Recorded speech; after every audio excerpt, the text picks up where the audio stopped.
Bismillahirrahmanirrahim. Assalamualaikum warahmatullahi wabarakatuh.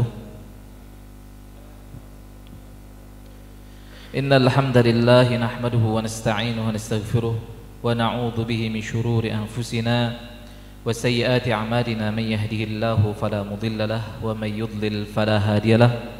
Asyhadu an la ilaha illallah wa asyhadu anna Muhammadan 'abduhu wa rasuluh. Allahumma salli wa sallim ala habibina wa nabiyyina wa qaidina wa qudwatina Rasulillahi Muhammad sallallahu alaihi wasallam wa ala alihi wa sahbihi wa man tabi'a hudahu ila yaumiddin, amma ba'd. Para asatiz peserta iktikaf di Masjid Husnul Khatimah yang semoga Allah Subhanahu wa taala muliakan, juga para panitia iktikaf Ramadan 1444 Hijriah yang juga semoga dimuliakan Allah Subhanahu wa taala.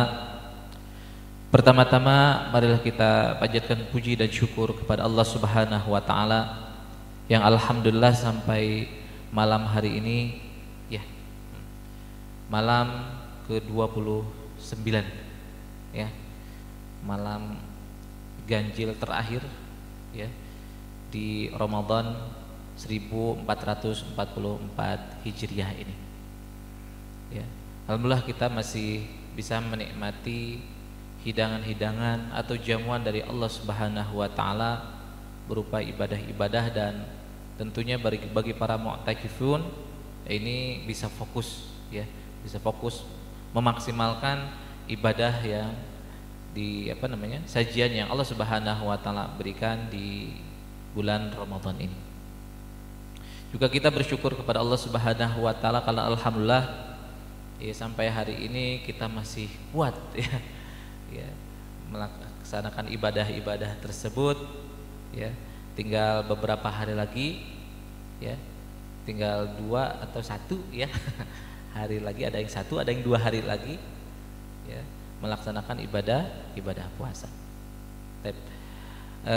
Dan materi yang diamanahkan ke saya sebagaimana tadi disampaikan oleh panitia Ustadz Asep, temanya adalah istiqomah pasca Ramadan,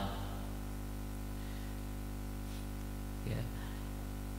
Asatiz rahimakumullah, ya, tentunya kita semuanya yang memiliki harapan, ya, memiliki keinginan, ya, memiliki impian ketika setiap tahun yang kita lalui, ya, kita bertemu dengan bulan Ramadan, ya.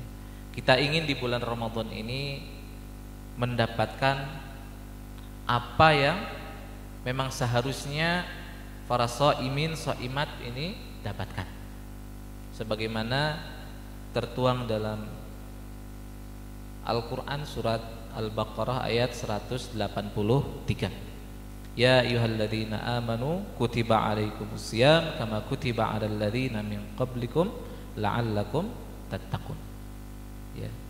Dan tentunya, ya, apa yang dijanjikan Allah Subhanahu wa taala ataupun harapan, ya, yang diberikan oleh Allah Subhanahu wa taala kepada mereka yang kemudian berpuasa, yaitu takwa tadi, ya, tentunya tidak terjadi begitu saja, ya, tapi butuh dengan perjuangan, ya, ikhtiar yang maksimal dari para shaimin maupun shaimat, gitu.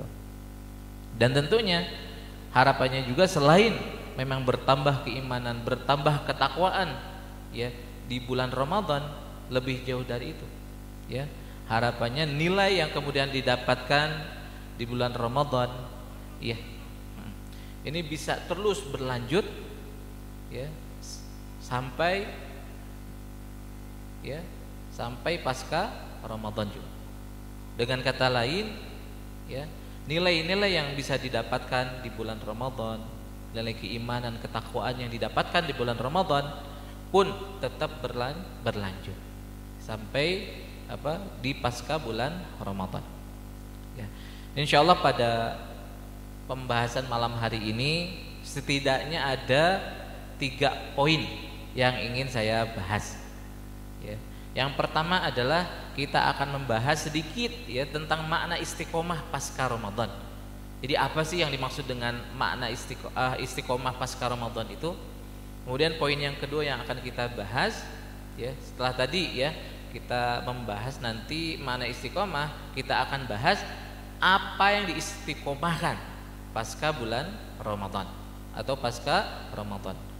Di poin yang kedua ini sasarannya adalah kita mengetahui parameter keberhasilan puasa di bulan Ramadan. Kemudian poin yang ketiga yang terakhir, kita akan membahas insyaallah bagaimana menjaga istiqomah pasca Ramadan. Nah, para hadirin rahimakumullah, ya terkait dengan makna istiqomah pasca Ramadan. Ya, kita bahas dulu nih, ya, istiqomah itu apa sih sebenarnya? Ya, istiqomah itu berasal dari ya istaqoma yastaqimu istiqomatan. Ya, asal katanya itu udah sulasi mazid ya, ada 2 huruf tambahan ya, ham alif dan sin ya. Ta ya, 3 maaf sulasi mazid ya. Istaqoma yastaqimu istiqomatan. Asal katanya itu ya qoma ya, ko wa ma asalnya. Tapi kemudian terjadi penyesuaian ya sehingga berubah jadi koma ya. Koma yaqumu. Asalnya dari situ. Nah, apa yang dimaksud dengan istiqomah? Istiqomah ya, ini menunjuk sesuatu yang tegak, lurus dan rapi. Itu maknanya seperti itu. Iya deh. Ya, karena itulah ya setiap imam ya biasa ya sebelum sholat itu memberikan instruksi sawu sufufakum mustaqimu gitu. Itu menunjukkan memerintahkan pada para jamaah untuk apa? Istaqim ya, tegak, lurus dan rapi. Istiqomah juga ya. Selain itu juga ya istiqomah ya dalam bentuk masdar ya itu menunjukkan sifat, karakter, keadaan sesuatu yang tegak lurus dan konsisten pada sesuatu ruang atau pekerjaan yang telah dilakukan sehingga perbuatan tadi itu menjadi karakter ya. Kalau kita gabungkan dengan istiqomah pasca Ramadan, ini artinya adalah konsisten dengan hal-hal yang baik yang sudah dilakukan di bulan Ramadan, baik itu puasanya, baik itu sedekahnya, baik itu qiyamul lail, baik itu tilawahnya, baik itu hifznya dan lain sebagainya ya. Dengan harapan menjadi kebiasaan dan karakter yang menyatu dengan kepribadian kita serta dipertahankan tegak lurus sampai kita kembali kepada Allah Subhanahu wa taala. Ya. Jadi konsisten melakukan hal yang baik yang kita laksanakan di bulan Ramadan itu di bulan-bulan lain pasca Ramadan. Itulah yang menjadi makna istiqomah pasca Ramadan. Ya, sehingga harapannya ini bisa menjadi karakter. Ya, karakter karena memang Ramadan itu kan madrasah ya, madrasah pembinaan diri supaya kita mencapai apa yang dituju, apa yang disasar dari perintah puasa ini, yaitu takwa. Sampai kelak nanti ya kita bertemu dengan Allah Subhanahu wa taala kalau tidak ada umur, atau sampai nanti ketemu dengan bulan Ramadan yang akan datang ya. Dan tentunya ada pengulangan karena ya memang kita manusia ya, keimanan yazid wa yanqus. Keimanan nambah dengan taat, yazidu bit ta'ah, dan keimanan bisa menurun bil maksiyah, dengan maksiat yang kita lakukan. Ya karena itulah walaupun nih pembahasan ini sebenarnya pembahasan yang sering terus berulang ya, tapi ya harus terus disampaikan. Ya, karena pada prinsipnya tadzkirah atau pengingatkan itu insya Allah akan bermanfaat. Fadzakir fa inna dzikra tanfa'ul mu'minin. Ya, itu jadi makna istiqomah ya, makna istiqomah pasca Ramadan. Nah, kemudian pertanyaan selanjutnya, apa saja yang harus diistiqomahkan ini? Ya, tadi baru istiqomahnya saja kita bahas. Ya. Nah, sebelum kita membahas apa yang mesti diistiqomahkan, kita juga mesti memahami bahwasanya hal ini merupakan hal yang penting untuk diketahui. Ya. Penting karena apa namanya?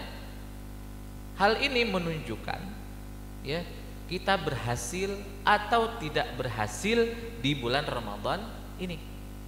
Gitu. Jadi training yang kita tempuh selama 1 bulan ya, baik 30 hari ataupun 29 gitu kan ya, tergantung ru'yah ya, itu selama waktu ini apakah berhasil atau tidak ya. Nah, tentunya berhasil atau tidak ya itu ditentukan oleh siapa ya, oleh standar siapa? Standarnya adalah Allah Subhanahu wa ta'ala ya. Standarnya adalah yang ditunjukkan oleh Allah Subhanahu wa ta'ala ya. Tujuan dari siam ini sudah jelas dalam Al-Qur'an ya. Ya ayyuhalladzina amanu kutiba alaikumus syiyam kama kutiba alal ladzina min qablikum la'allakum tattaqun ya. Tujuan dari siam adalah mencetak mukmin yang bertakwa. Tujuannya jelas ya. Jadi karena tujuan ini sudah sangat jelas, kan itulah tujuan ini menjadi standar mutlak yang menjadi rujukan setiap mukmin terkait apa yang Allah inginkan gitu. Jadi apa namanya? Jika keinginan Allah kemudian sama dengan keinginan manusia hamba gitu kan, maka kewajiban kita adalah mengikutkan keinginan kita sebagai hamba dengan keinginan Allah Subhanahu wa ta'ala. Tujuannya takwa, maka apa? Yang harus kita lakukan adalah melaksanakan perbuatan-perbuatan yang mengarah pada takwa itu. Ya, itulah yang dinamakan dengan tawakal. Jadi klopnya tujuan Allah, keinginan Allah Subhanahu wa ta'ala dengan keinginan hamba. Gitu. Nah, jadi tujuannya jelas, tidak abu-abu lagi ketika kita berpuasa. Jelas la'allakum tattaqun. Ya. Tadi saya singgung makna tawakal, dan tawakal ini merupakan ciri seorang mukmin. Di surat Al-Anfal ayat 2 sangat jelas Allah Subhanahu wa taala menyampaikan, innamal mu'minuna alladzina idza dzukirallah wajilat qulubuhum. Ya. Sungguhnya orang-orang beriman itu alladzina adalah orang yang ketika disebutkan asma Allah Subhanahu wa taala wajilat qulubuhum. Ya, bergetarlah hati-hati mereka. Wa idza tuliyat alaihim ayatuhu zadatuhum iman. Dan ketika dibacakan kepada mereka ayat-ayatnya, ayat Allah Subhanahu wa taala, zadatuhum imana. Ya, mereka bertambahlah keimanan mereka, wa ala rabbihim yatawakkalun. Dan kepada Tuhan mereka lah mereka bertawakal. Ya, dengan kata lain, semakin kuat imannya, ya maka apa? Tingkat tawakalnya, kepasrahannya, penyerahannya, kepatuhannya kepada Allah Subhanahu wa taala akan semakin besar. Kayak itulah klub ya. Surat Al-Baqarah 183 itu diawali dengan kalimat apa? Ya ayyuhalladzina amanu. Wahai orang-orang yang beriman. Nah, sedikit kita akan membedah ya sedikit ya, walaupun mungkin banyak asatiz yang sudah membahas ya. Kita membahas Al-Baqarah 183. Karena tadi ya terkait dengan tujuan berpuasa. Ya. Terkait juga dengan amalan apa sih yang harus dikerjakan, yang harus diistiqomahkan gitu di pasca bulan Ramadan. Kita awali dulu dari pembahasan Al-Baqarah 183 ini. Ya ayyuhalladzina amanu kutiba alaikumusiyam kama kutiba alal ladzina min qablikum la'allakum tattaqun. Kita mulai dari ya ayyuhalladzina amanu. Ya ini disebutkan dalam Al-Qur'an. Ya menurut keterangan yang saya dapatkan, saya belum hitung sendiri ya. Ada 361 kali disebutkan Allah Subhanahu wa taala dalam Al-Qur'an. Dan ya ini adalah salah satu dari huruf nida. Ya, bagi asatiz yang mengajar nahwu pasti paham gitu ya. Huruf nida ya, yang fungsinya adalah untuk memanggil. Ya ini maknanya mencakup semua makna dari huruf nida yang 7. Ya, ada yang 7, ada yang menyebutkan 7, 8, ada yang menyebutkan 14 gitu kan. Tapi yang saya tahu sih 7 ya. 7 huruf nida. Aya, haya, wa, itu huruf nida. Fungsinya untuk memanggil. Dan ya ini mencakup makna yang 7 huruf nida tadi. Ya. Dan ya ini fungsinya adalah memanggil yang dekat, menengah, atau yang jauh. Jadi boleh dalam apa? Ketika kita manggil menggunakan huruf harfun nida ini, manggil orang yang dekat boleh pakai ya, sedang ya juga, jauh juga ya boleh. Ya, fungsinya. Ya. Kemudian ayyuha. Ya ayyuha. Ayyuha dalam Al-Qur'an disebutkan sebanyak 150 kali. Ya. Kalau mau ngecek silahkan dicari. Ya. Nah, fungsi ayyuha, ya ayyuha ini fungsinya adalah taukid atau menguatkan atau tanbih. Tanbih itu istilahnya apa? Mencari perhatian, ya, mencari perhatian supaya objek dari panggilan tersebut memperhatikan. Ya, ya ayyuhalladzina. Alladzina dalam Al-Qur'an disebutkan sebanyak 1080 kali. Dan ini adalah isim mausul, ya, yang mencakup semua kalangan tanpa kecuali, laki-laki, perempuan, tua, muda, besar, kecil, sultan, rakyat jelata dan sebagainya. Ya, itu masuk dalam kategori alladzina, masuk dalam cakupan alladzina. Ya. Jadi kalau dilanjutkan maknanya ya ayyuhalladzina amanu kutiba alaikumusiyam, ini bisa dimaknai hai semua orang yang telah beriman tanpa kecuali, baik merasa dekat denganku atau menengah atau jauh dariku, kemudian aku tegaskan kepada kalian bahwa diwajibkan atas kalian menunaikan ibadah siam seperti orang-orang terdahulu pun melaksanakan kewajiban ini, dan diharapkan dengan niat ibadah siam itu akan menjadi pribadi yang semakin bertakwa. Nah itu. Nah kemudian terakhir ya, apa?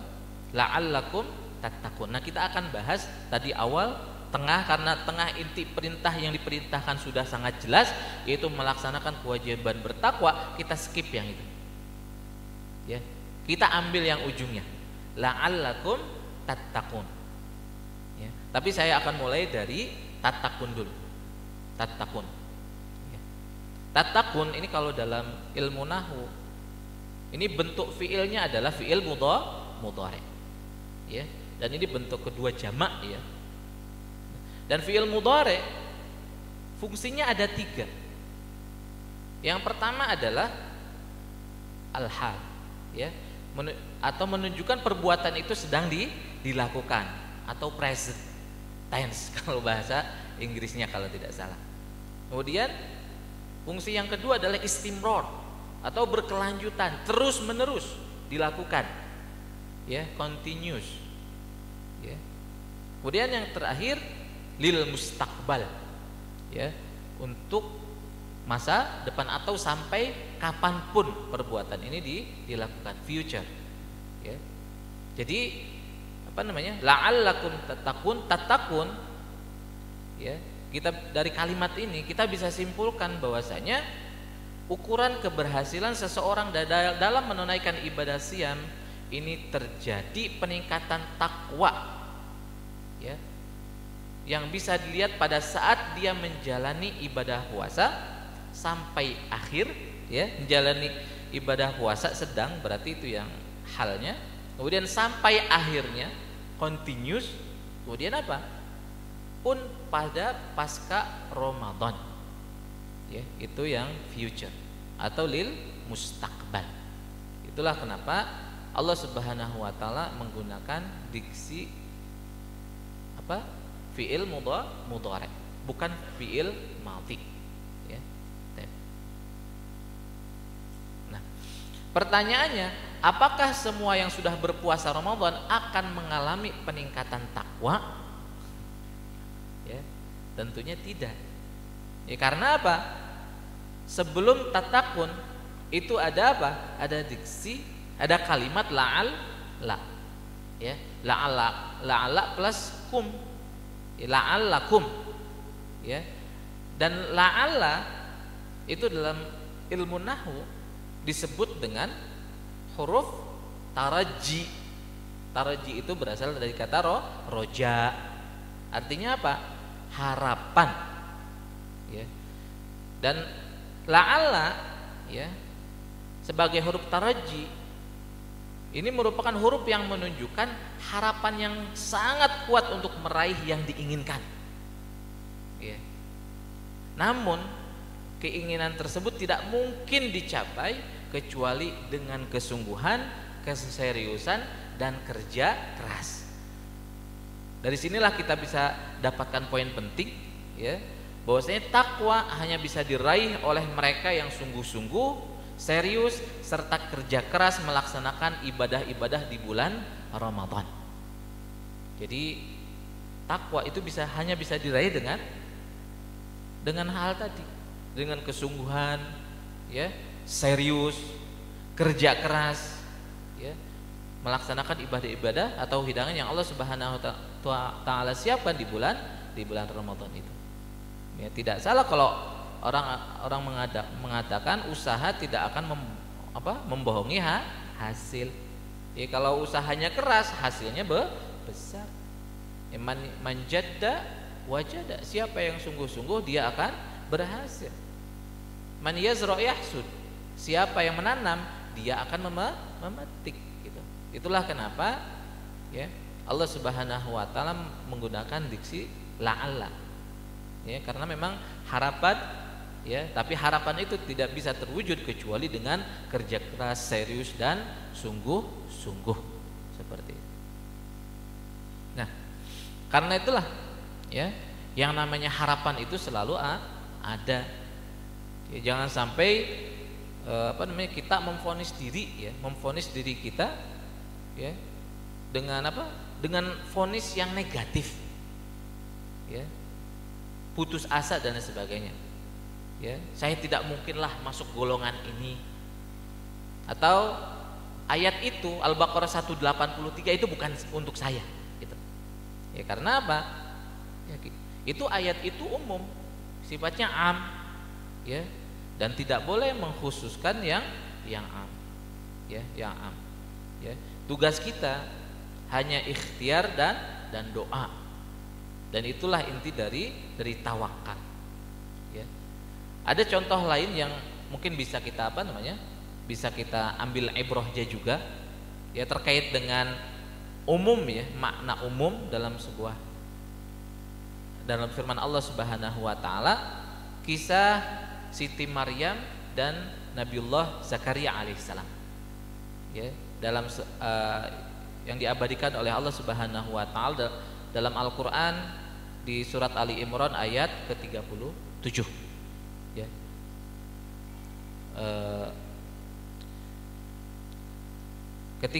Dan kita ketahui, ya, bahwasanya Zakaria itu merupakan paman dari Siti Maryam.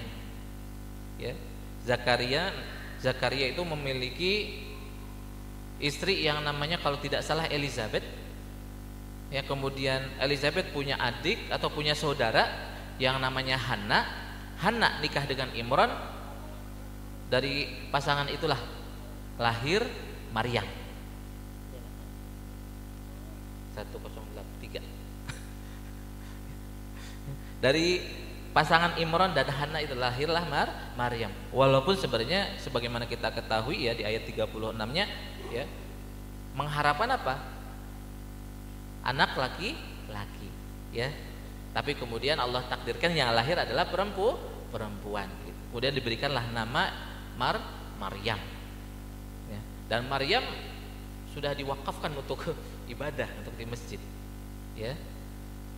Fataqabbalaha rabbuha biqabulin hasanin wa ambataha nabatan hasana wa kaffalaha Zakaria. Dan Zakaria ini diberikan amanah untuk menjaga Maryam, untuk ngurus ya, hadonah. Karena Imran ya, bapak Maryam itu kalau tidak salah meninggal ketika Maryam masih dalam kandungan.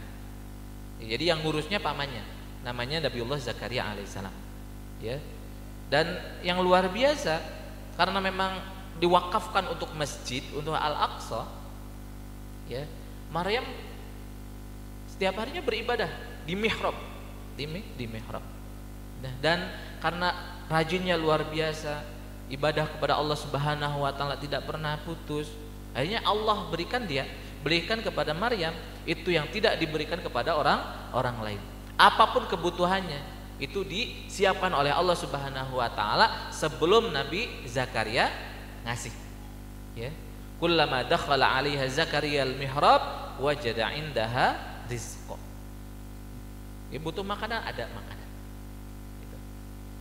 Dan ketika dikonfirmasi oleh Nabiullah Zakaria, anna laki hadza, tentunya Nabi Zakaria paham ya, itu dari Allah. Ya, hanya ingin mengkonfirmasikan saja.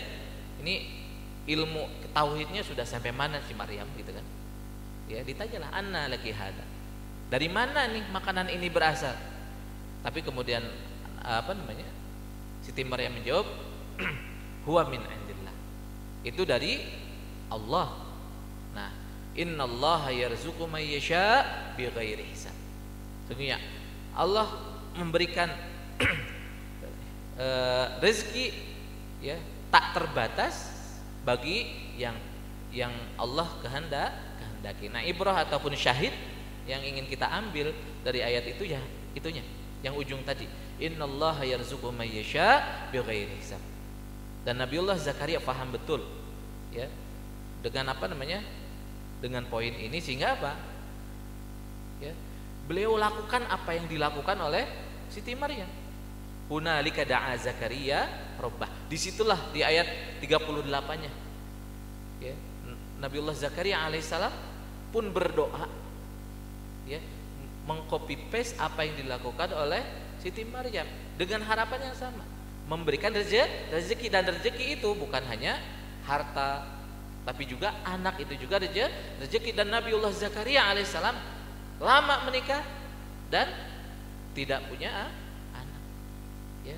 Bahkan mohon maaf ya, karena memang istrinya sudah sepuh, kemudian juga mandul gitu. Mohon maaf ya, tidak mungkin menurut ukuran manusia, tidak mungkin akan hamil dan punya anak ya. Tapi apa? Dengan apa yang dikatakan oleh Maryam yang kemudian diabadikan dalam Al-Quran ya, Ali Imran ayat 37 itu menjadi spirit baru bagi Zakaria ya, menumbuhkan harapan besar dalam hati Nabiullah Zakaria untuk berdoa. Dan doanya di mana? Hunalika da'a Zakaria rabbah. Doanya di mihrab juga, tempat di mana Siti Maryam itu doa juga di situ. Dan apa yang terjadi? Ya, innallaha yarzuqu may yasha bighairi hisab. Ya. Diberi tidak Nabi Zakaria anak? Diberi ya. Masya Allah. Itu ya, ya wafillah rahmatullah.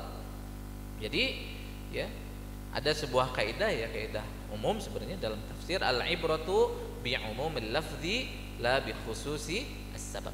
Yang ibrah, pelajaran itu kan hikmah, itu bisa kita ambil dari makna umum dari sebuah keterangan, ayat, hadis ya, la bi khususi as-sabab, tidak dengan khususnya sabab tadi ya. Nah, poin pentingnya yang bisa kita ambil, ya, jika kita mendapati adanya peningkatan ketakwaan, ya, maka mestilah kita bersyukur kepada Allah Subhanahu wa taala. Ya. Dan kita mesti jaga keistiqomahan itu sampai kita mati, sampai kita dipanggil oleh Allah Subhanahu wa taala, atau sampai Ramadan berikutnya 1445 datang. Kita jaga. Ya, gitu. Nah, jika belum, maksudnya kita belum bisa melihat ketakwaannya itu muncul dari diri kita, belum ada perbedaan gitu kan sebelum dan setelah Ramadan, maka apa? Jangan putus asa, muhasabah diri dan tetap beramal, ya.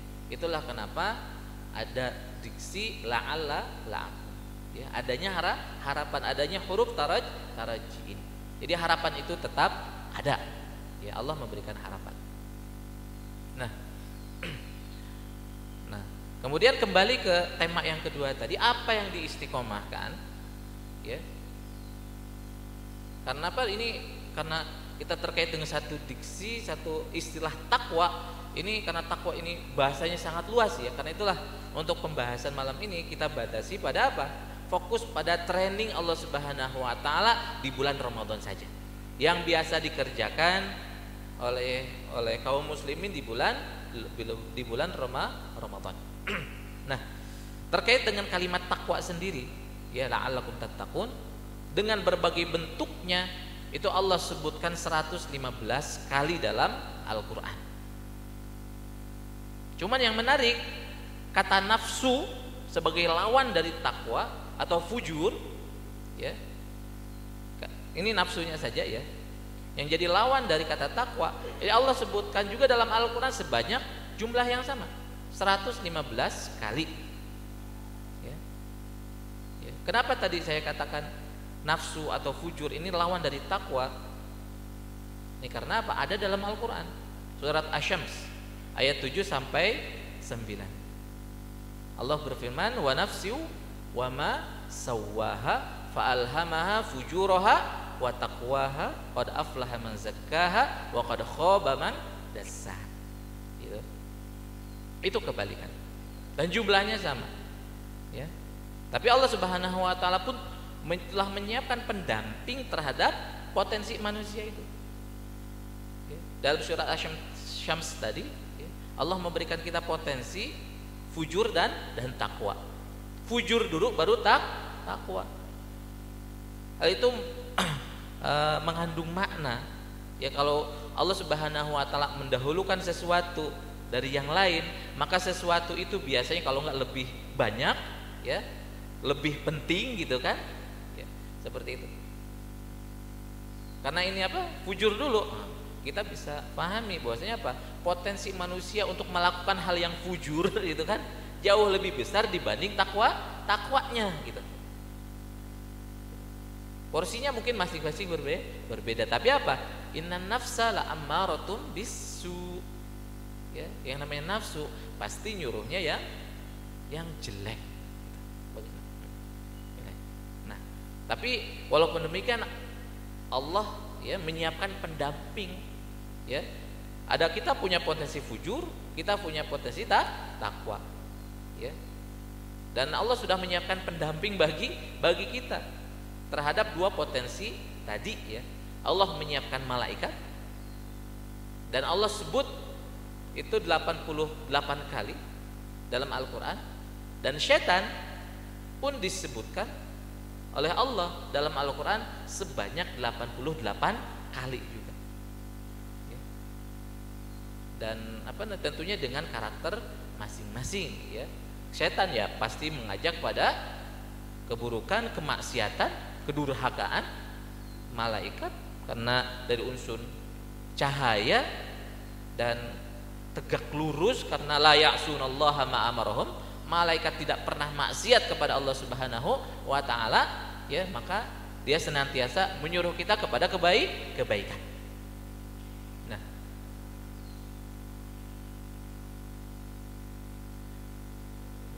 Nah, kemudian ada dua hal yang bisa kita istiqomahkan.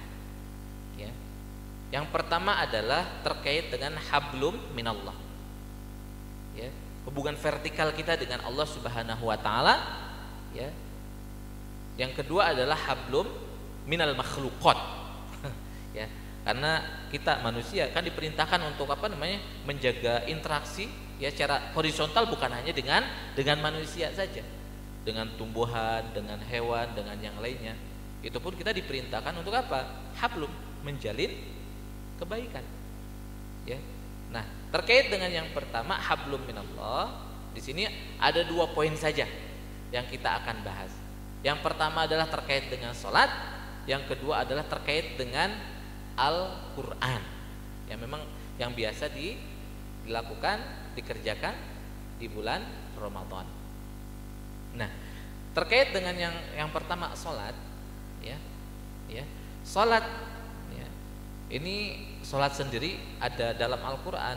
Ini dari segi penulisannya itu ada tiga bentuk tulisan sholat.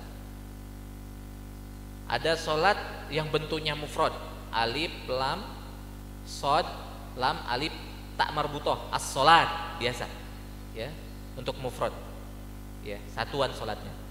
Kemudian ada kadang Allah Subhanahu wa taala menulisnya dengan as-sholawat, bentuk jamak. Tapi as-sholawat ini jamaknya terbatas. Karena yang dimaksud sholawat itu adalah sholat 5 waktu, 17 rakaat, ya, 2, 4, 4, 3, 4 formulanya. Nggak boleh ganti formula. Nggak boleh ganti formula, ya, 2, 4, 4, 3, 4 gitu kan. Ya, tapi terbatas. Ya. Hafidhu 'alas shalawat was salatil wusta wa qumu lillahi qanitin. Al-Baqarah 238. Tapi kadang juga salat ditulis dengan shad, lam, waw panjang kemudian tak marbutoh. Ya. Ini terlihat tunggal bentuknya tapi mengandung makna jamak tapi tanpa batas. Dan jumlahnya melebihi yang fardu. Itulah yang disebut dengan nafilah. Yang jamaknya adalah nawafil. Yang hukumnya adalah sunnah. Contoh tahajud, qiyamul lail. Ya. Nah, poin pentingnya apa yang bisa kita ambil dari satu ibadah ini, yaitu sholat. Ya. Di bulan Ramadan, selama bulan Ramadan ini kita dilatih oleh Allah Subhanahu wa taala untuk meningkatkan kualitas sholat fardu kita, ya, dan juga mengoptimalkan nafilahnya sekalian. Bahkan dalam satu hadis Rasulullah SAW menyebutkan bahwasanya apa?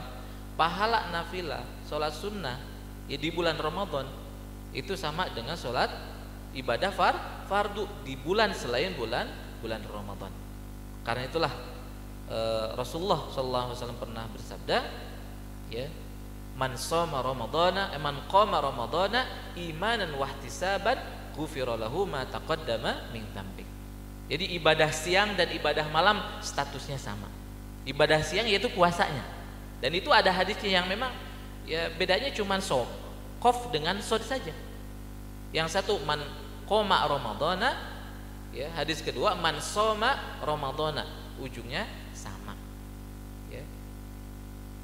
Itu sekali lagi itu interaksi kita dengan sholat sunnah itu diperbanyak, ya.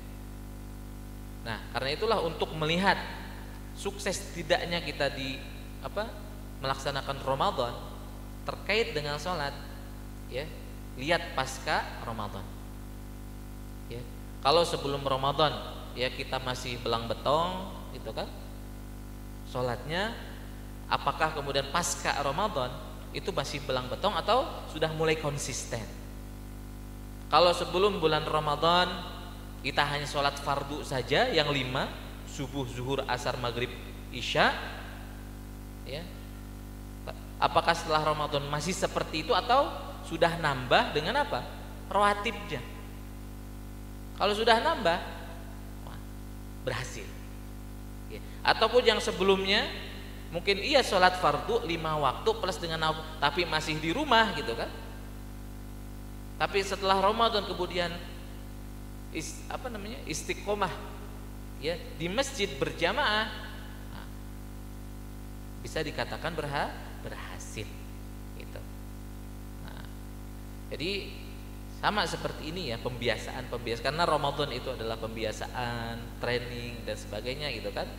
Ya kita bisa ambil contoh lain lah ya, sebagai untuk pendekatan makna. Bayangkan jika jamaah semuanya ya selama 1 bulan ya diberikan makan pagi dan sore, sahur dan berbuka dengan ayam, tempe dan kerupuk selama 30 hari. Terus itu pagi itu, sore itu, sahur itu, buka itu, terus selama 30 hari. Ayam, tempe, kerupuk. Kemudian lewat 1 bulan ya, di hari 31 ya, jamaah hanya diberi apa? Dihidangkan ayam dan tempe. Kira-kira kalaupun jamaah mau bertanya, kira-kira pertanyaannya apa?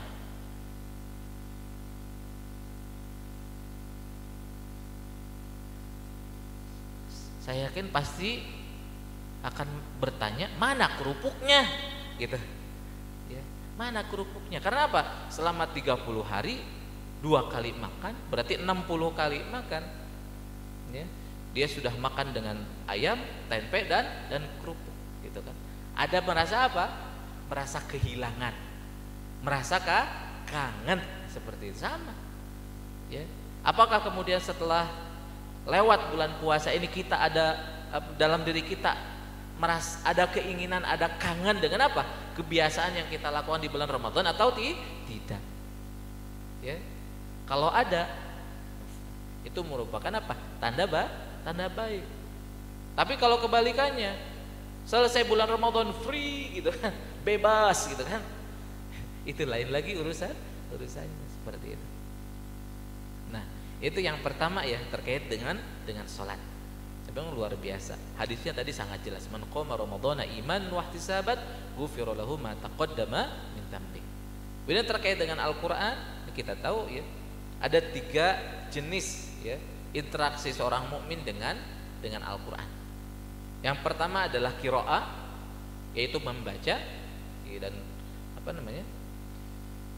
Yang kedua adalah tilawah, ya, mengkaji, riset atau tafsir, itu masuk dalam apa?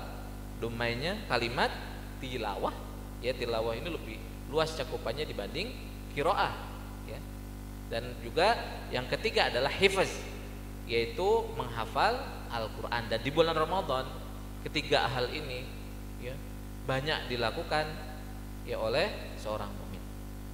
Ya, ada yang tilawah, ada menargetkan tilawahnya sekian kali khatam, ada yang menargetkan 1 hari 1 kali khatam dan sebagainya. Ya, banyaklah cerita-cerita terkait dengan qiraah ya, qiraah ataupun membaca. Ya, poin pentingnya juga sama seperti tadi.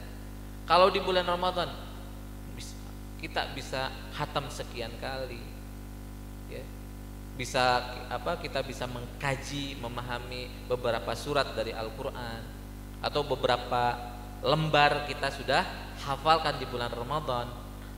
Kemudian apakah lepas Ramadan, apakah kita masih istiqomah berinteraksi dengan Al-Quran sebagaimana interaksi kita dengan Al-Quran di bulan Ramadan?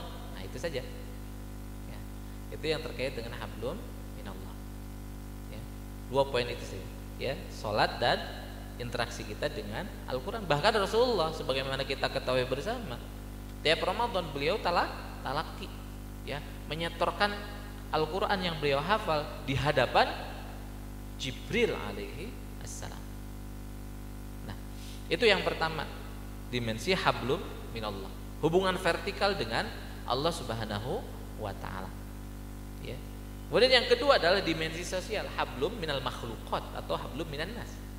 Bagian dari hablum minal makhluqat. Ini pun apa? Hal yang sangat harus diperhatikan selain tadi sholat ataupun interaksi dengan Al-Quran. Quran surat Ali Imran ayat 133 sampai 134 ini menggambarkan penggambaran yang sangat jelas ya kepada kita dari Allah Subhanahu wa taala terkait dengan ciri orang yang bertakwa.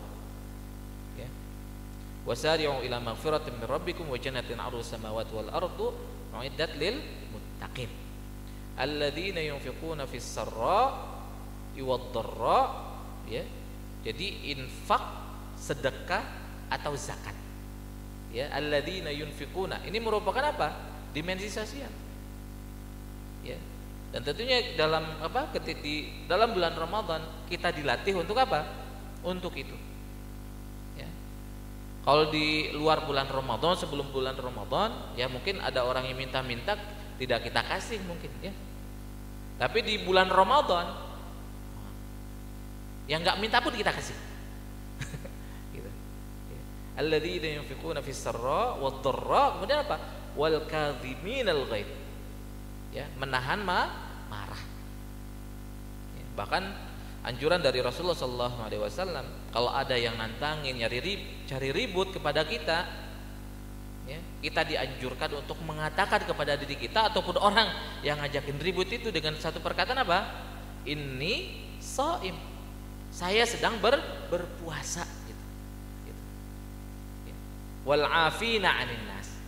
Juga memaafkan. Ya, kemudian di akhir dari ayat ini Allah menyebutkan wallahu yuhibbul muhsinin. Dan Allah Subhanahu wa taala mencintai muhsin, ya, mencintai orang ihsan. Ya. Nah, jadi dengan mengoptimalkan dua sayap takwa ini, hablum minallah, ya, melalui salat, melalui Al-Qur'an, juga hablum minan nas atau minal makhluqat, itu kan tadi. Ya, kita ada peluang untuk menjadi manusia yang memiliki ciri-ciri ahli surga. Ya, minimal ahli taman surga. Ya, kalaupun belum di dalamnya minimal tamannya. Minimal taman surga yang berkehidupan di bumi. Gitu. Sebagaimana firman Allah Subhanahu wa taala dalam surat Az-Zariyat ayat 15 sampai 23. Ya. Innal muttaqina fi jannatin wa uyun. Sehingga orang-orang bertakwa itu akan berada di jannat, taman-taman surga dan mata airnya. Akhirina ma atahum rabbuhum. Ya, mereka mendapatkan apa yang diberikan oleh Tuhan mereka. Innahum kanu qabla dzalika muhsinin. Ya, yang di mana mereka sebelumnya adalah orang-orang ihsan, nyambung dengan yang tadi. Innallaha wallahu yuhibbul muhsinin. Ini juga sama ihsan. Ya. Dan ihsan itu adalah apa? Anta'budallaha ka'annaka tarahu fa illam takun tarahu fa innahu yaraka. Ya, walaupun kita tidak melihat Allah, tapi yakinlah Allah itu memperhatikan dan melihat kita. Kanu qalilan minal laili ma yahja'un. Itu karakternya. Ya. Sedikit tidur, banyak qiyamul lail. Ya, poin ketiga, wabil asharihum yastaghfirun. Di waktu sahur, di waktu pagi mereka banyak beristighfar. Karena itulah dalam bulan Ramadan, terutama di 10 hari terakhir, kita dianjurkan untuk banyak-banyak membaca doa Allahumma innaka afuun atau afuun karim tuhibbul afwa fa'fu anna. Ya. Wa fi amwalihim haqqul lis-sa'iri wal mahrum. Ya. Mereka bersedekah, mengeluarkan zakat itu. Ya. Jadi klop, ya, antara tadi ya ciri-ciri orang bertakwa dengan harapan akan mendapatkan apa? Mendapatkan surga, akan mendapatkan minimal ya calon penghuni surga yang masih hidup di dunia seperti itu. Nah, Kemudian terakhir, poin terakhir, ya, cara membaca hasil di bulan Ramadan. Mohon maaf, ini kedua sebelum terakhir ya. Ya. Cara membaca hasilnya, berhasil atau tidaknya, yaitu dengan apa? Bandingkan kondisi kita pra Ramadan dengan pasca Ramadan dari semua sisi, seperti yang tadi sudah saya sampaikan. Jangan dibandingkan dengan Ramadan, ya.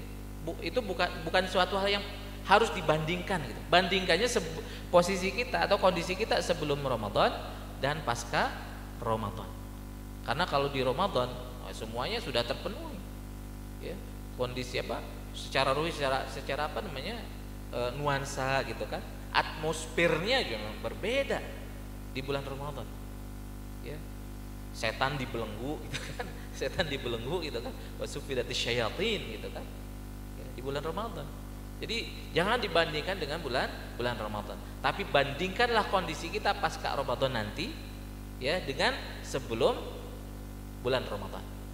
Kalau ada peningkatan, ya, maka dalam satu sisi, ya, kita bisa dikatakan berhasil dari sisi itu. Ya, tadi kondisi apa? Kondisi keadaan sholatnya contohnya berubah drastis, ya, sebelum dan setelah Ramadan, berubah menjadi jauh lebih rajin, apa namanya, lebih banyak berjamaah di masjidnya gitu kan, nawafilnya, rawatibnya lebih sering dibanding qabla Ramadan, maka itu bisa dikatakan berhasil. Ya, sebelum Ramadan jarang tilawah gitu kan, tapi setelah Ramadan, ya, bisa apa, lebih konsisten lagi menjaga aktivitas tilawahnya, bisa dikatakan berhasil. Kalau sebelum Ramadan, ya, malas untuk berinfak, baik yang wajib ataupun yang sunnah gitu kan? Tapi setelah Ramadan menjadi rajin, menjadi semakin ringan tangannya untuk berinfak gitu kan, maka bisa dikatakan berhasil. Jadi ya, poinnya adalah, ya, kalau kita mau membandingkan, ya, hasilnya, maka lihat sebelum dan setelahnya. Jangan dibandingkan dengan aktivitas kita di bulan Ramadan. Karena apa? Bulan Ramadan itu madrasah, ya, itu tempatnya training, tempatnya berlatih, ya. Karena apa? Sekali lagi, atmosfernya memang sudah Allah kondisikan sedemikian rupa supaya apa? Potensi kebaikan, apa, potensi takwanya itu bisa lebih muncul, ya, di bulan Ramadan, ya. Jadi sekali lagi, ya, jangan bandingkan dengan ibadah kita di bulan Ramadan. Nah, kemudian yang terakhir, poin terakhir, ya, yang ingin saya sampaikan di sini adalah tips menjaga istiqomah. Ya, bagaimana kita menjaga keistiqomahan ibadah di bulan Ramadan nanti pasca Ramadan. Ya. Ada dua hal saja tipsnya. Yang pertama adalah selalu ingat tentang kematian. Saya kira ini adalah tips yang paling manjur, saya kira, untuk menjaga, untuk mengingatkan jiwa kita, ya, supaya tetap tegak lurus, istiqomah, ya, istiqomah dengan ibadah. Ya, khususan ketika apa? Ketika ada ada keinginan kita untuk apa? Untuk bermaksiat. Ada kesempatan kita untuk bermaksiat gitu. Ya. Maka apa? Ingatlah kematian. Insya Allah langsung mundur. Ya. Ataupun ketika malas ibadah, ingat saja mati. Insya Allah akan apa? Nah, bangkit lagi insya Allah. Ya. Dan itulah banyak sekali hadis dari Rasulullah SAW yang menunjukkan, yang memerintahkan kita untuk apa? Untuk mengingat kematian. Aksiru dzikra hadimil ladzat. Ya. Ya. Perbanyaklah mengingat penghancur segala jenis kenikmatan, yaitu al-maut. Ya, bahkan kalaupun kita ingin khusyuk dalam sholat, ya, Kita harus mengingat kematian. Wasta'inu bis sabri was salah wa innaha lakibiratun illa 'alal khashi'in. Siapa orang khusyuk itu? Alladzina yadhunnuna annahum mulaqu rabbihim wa annahum ilaihi raji'un. Itu tips yang Allah Subhanahu wa taala berikan bagi siapa yang sulit khusyuk dalam salat dan ingin khusyuk. Ingat mati. Ya. Shollu sholatan muwaddi'. Ya. Salatlah seperti salat perpisahan. Salat perpisahan. Maksudnya salat orang yang hendak meninggal pasti akan khusyuk. Jadi selalu ingat tentang kematian ketika akan bermaksiat atau ketika malas untuk beribadah kepada Allah Subhanahu wa taala. Ini yang pertama. Kemudian yang kedua, tip menjaga keistiqomahan ibadah pasca Ramadan adalah cari lingkungan atau teman yang baik. Ya. Insya Allah kita sudah banyak komunitas-komunitas ya. Komunitas one day, one juice, komunitas tahajud call itu sudah banyak, ya. Ya mungkin bisa saja ditambah lagi, ya. Komunitas duha, komunitas hafalan one day one ayah gitu kan, kalau mau gitu kan bisa, silakan. Kita ada potensi di situ. Intinya apa? Cari lingkungan yang baik yang mendukung apa? Keistiqomahan kita untuk menjaga ibadah. Ya. Ya, karena kalau kita kalau kita tidak mendapatkan lingkungan atau teman, maka apa? Kita ada kesempatan untuk apa? Dipengaruhi. Ya, karena apa? Al-mar'u 'ala dini khalilihi. Agama seseorang itu dilihat dari apa? Agama teman-temannya, gitu kan? Jadi inilah pentingnya mencari teman, mencari lingkungan yang baik. Ya, karena kelak nanti di hari kiamat bahkan al-akhilla dikata khalil yauma al-akhilla yauma idzin ba'dhum li ba'din adu. Jadi orang yang awalnya di dunia ini akhilla sebagai khalil, teman baik, kalau istilah anak sekarang itu bestie gitu. Bestie. Ya. Kelak nanti pada hari kiamat itu ba'dhum li ba'din adu, akan saling bermusuhan. Bahkan dalam surat ya Abasa itu kan. Ya. Ya, yauma yafirrul mar'u min akhi wa ummihi wa abi wa sahibatihi wa banih, gitu kan. Hilang semua hubungan itu. Tapi apa? Di surat Az-Zukhruf ayat 67 ini ada pengecualian. Illal muttaqin, kecuali mereka yang bertakwa. Karena orang yang bertakwa itu akan saling menolong. Bahkan satu hal yang diingatkan oleh, kalau tidak salah, Hasan Al-Basri yang menceritakan tentang kondisi di akhirat ya, seperti itu ketika penduduk surga sudah masuk surga, mereka penghuni neraka sudah masuk ke dalam neraka. Ya. Kemudian ketika ada mereka yang sudah masuk surga itu biasa saling kunjung mengunjungi, dan ketika mereka tidak mendapati saudaranya di sana, ya mereka minta kepada Allah, ya minta kepada Allah untuk apa? Untuk menyelamatkan saudaranya yang ada di dalam neraka. Itulah manfaat dari teman yang baik atau lingkungan yang baik diantaranya. Insya Allah dengan selalu ingat tentang kematian dan kita mendapatkan lingkungan ataupun teman yang baik yang bisa selalu mengingatkan kita, ya, untuk beribadah, gitu kan. Ataupun ketika kita salah kita ditegur, itu insya Allah akan menjaga istiqomah pasca Ramadan. Dan ini jamaah sekalian dimuliakan Allah Subhanahu wa taala yang bisa saya sampaikan. Ya, mohon maaf jika ada kekurangan. Hadanallahu wa iyyakum ajmain. Assalamualaikum warahmatullahi wabarakatuh.